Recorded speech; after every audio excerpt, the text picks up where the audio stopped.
শেষ হয়েছে সৌদি আরবের আলোচিত চতুর্থ রেড সি ফিল্ম ফেস্টিভ্যাল। উৎসবে গোল্ডেন ইউসর সেরা সিনেমার পুরস্কার জিতেছে তিউনিসিয়ার সিনেমা রেড পাথ। এটি পরিচালনা করেছে লটফি আচৌর। সেরা এই সিনেমা পাচ্ছে $1 লাখ পুরস্কার, যা টাকার অঙ্কে 1,25,00,000 টাকা।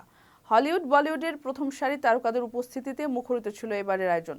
সম্মানসূচক পুরস্কার পেয়েছেন হলিউড অভিনেত্রী ভায়োলা ডেভিস ও হলিউড বলিউড তারকা প্রিয়াঙ্কা চোপড়া। দীর্ঘ ৩৫ বছর সৌদি আরবে সিনেমার ওপর নিষেধাজ্ঞা ছিল। পরে দেশটির সরকার ২০১৮ সালে সামাজিক ও অর্থনৈতিক সংস্কারের উদ্যোগ নেয়।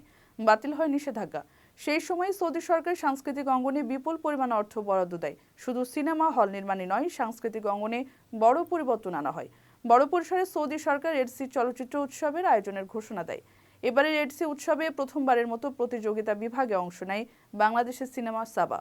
উৎসবে অংশ নিয়েছিলেন পরিচালক মাকসুদ হোসাইন ও প্রধান চরিত্রের অভিনেত্রী মেহজাবিন চৌধুরী। তবে সিনেমাটি কোনো পুরস্কার পায়নি। উৎসবের প্রতিযোগিতা বিভাগের প্রধান বিচারকের দায়িত্ব পালন করেন অস্কার জয়ী মার্কিন নির্মাতা স্পাইক লি। ৫ তারিখে শুরু হয় উৎসবটি, শেষ হয় ১৪ ডিসেম্বর।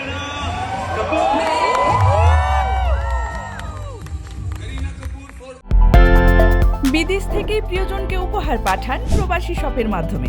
যোগাযোগ করুন স্ক্রিনে দেওয়া নম্বরে।